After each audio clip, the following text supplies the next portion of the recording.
A vida de São Francisco de Assis.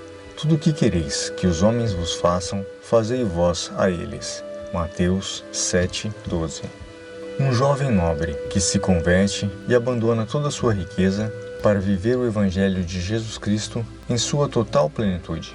Esse é São Francisco de Assis, considerado por muitos teólogos o maior representante do cristianismo depois de Jesus Cristo. Nascido entre 1181 e 1182 em Assis, na Itália, Giovanni foi seu nome de batismo, em homenagem a São João Batista, pois Giovanni é João em italiano.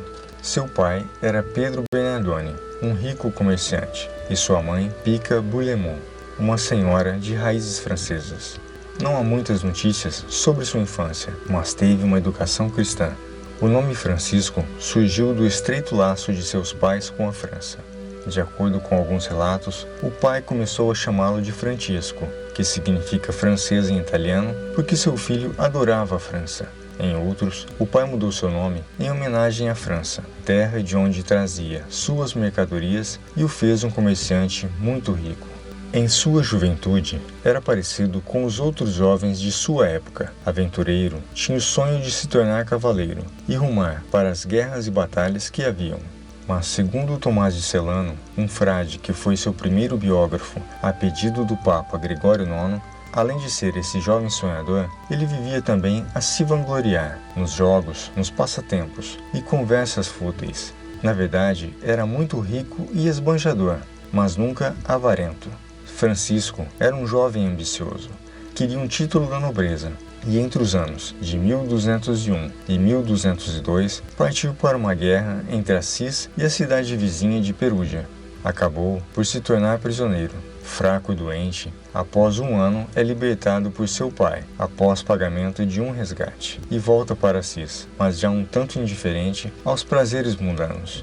Talvez a prisão o fez refletir sobre a vida, mas um tempo depois, por volta de 1205, já restabelecido, embarca junto do exército papal para uma nova batalha. Para um cavaleiro, participar de uma cruzada era uma das maiores honras para os cristãos. No meio do caminho, fica doente e tem um sonho ou uma visão, onde ouve uma voz que lhe diz para que volte a Assis. Nessa época, começa a acontecer a conversão de Francisco, junto a vários relatos. O primeiro deles é que ele viaja em peregrinação a Roma para visitar o túmulo de São Pedro. Lá, ele faz sua primeira experiência na pobreza, trocando de roupa com um mendigo e, em seu lugar, começa a pedir esmolas. De volta a Assis, encontra um leproso e, além de lhe dar esmolas, o abraça e beija. Isso era algo impossível até então, pois ele tinha repulsa aos leprosos. Mas o fato mais marcante ocorre na igreja de São Damião, quando ele ouve o Jesus crucificado lhe dizer: "Vá e reconstrua minha igreja que está em ruínas."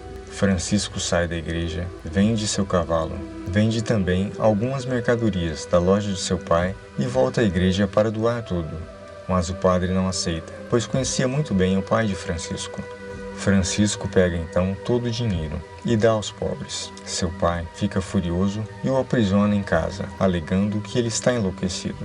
Sua mãe, que já sentia em seu coração a vocação de Francisco, o liberta e ele vai atrás do bispo para lhe contar sobre sua vocação. Pedro Bernardoni vai atrás do bispo para cobrar uma recompensa por tudo aquilo que seu filho havia doado. E, para surpresa de todos, Francisco tira toda a sua roupa e fica nu. E diz ao pai que daquele momento em diante, seu pai é o que está no céu.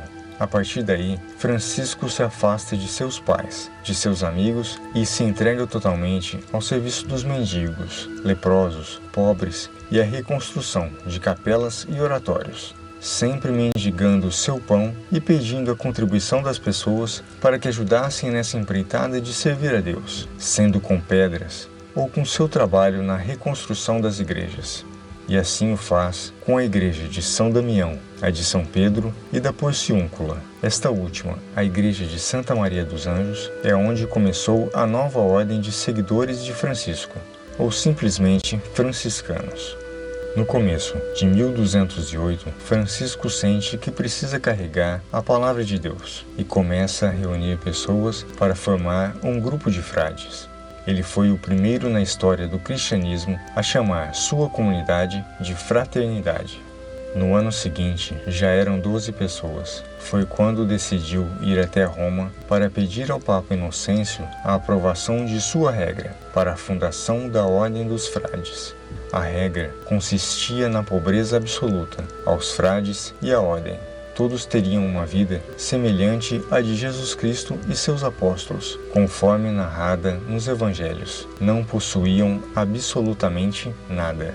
A princípio, Francisco e seus frades foram ridicularizados pela corte do Papa, mas Inocêncio III havia tido um sonho com Francisco, onde ele era quem sustentava os pilares da Igreja, que estavam desmoronando. O Papa o recebe e a regra da nova ordem de Francisco é aprovada. Em 1212, na madrugada, após o Domingo de Ramos, Clara Ofreduccio, Santa Clara, uma admiradora da vida e obra de Francisco, foge para a igrejinha de Santa Maria dos Anjos, na Porciúncula. Lá, Francisco, junto de outros frades, esperavam por ela e a acolhem. Mais tarde, se tornou Santa Clara, a fundadora da Ordem das Clarissas ou Segunda Ordem Franciscana. Em 1219, começou a peregrinação pelo Oriente. Viajando pelo Egito, conta-se nessa passagem que conheceu um sultão muçulmano e que Francisco convenceu que ele pudesse pregar aos seus súditos. Depois, peregrinou pela Palestina, onde ficou sabendo que alguns irmãos frades haviam sido martirizados no Marrocos e que a comunidade em Assis estava em crise.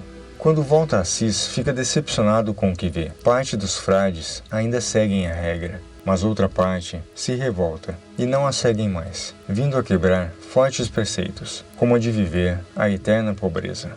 Em 1223, em Grécio, um senhor chama Francisco para pregar na missa de Natal. Acontece o primeiro presépio de Natal da história. Ele recria o nascimento do menino Jesus, com animais e pastores, para facilitar às pessoas mais simples o entendimento da liturgia do Natal. Em setembro de 1224, Francisco recebe em seu corpo os sagrados estigmas. Estigmas são as chagas da crucificação de Jesus, mas até sua morte sempre tentou manter as feridas escondidas. Já fraco e muito debilitado, quase não enxergava e praticamente não conseguia andar devido às chagas nos pés. Alguns autores relatam que viveu seus últimos dias na floresta, junto dos animais e de outros 3 frades. Francisco morreu no dia 3 de outubro de 1226, na Porciúncula, e foi canonizado em 1228 pelo Papa Gregório IX. Seu túmulo está na Basílica de São Francisco, em Assis, na Itália. São Francisco é um santo muito conhecido por ser o protetor dos animais. Ele se comunicava com eles, mas um relato muito conhecido do santo foi a pacificação de um lobo que aterrorizava uma cidade chamada Gúbio. São Francisco se encontra com um feroz lobo e, antes de mais nada, faz o sinal da cruz e conversa com o animal como se conversasse com uma pessoa, pedindo a paz entre ele e os moradores do local. Ao final da conversa, para espanto de toda a população, o lobo abaixa a cabeça como se estivesse dizendo ao santo que havia entendido o recado e passa a viver em harmonia com o povo da cidade. São Francisco de Assis é um santo muito amado e reconhecido. Independente de qualquer religião, todas as pessoas o respeitam. Seu maior legado é o respeito à dignidade dos pobres e o amor à vida, seja dos homens ou dos animais.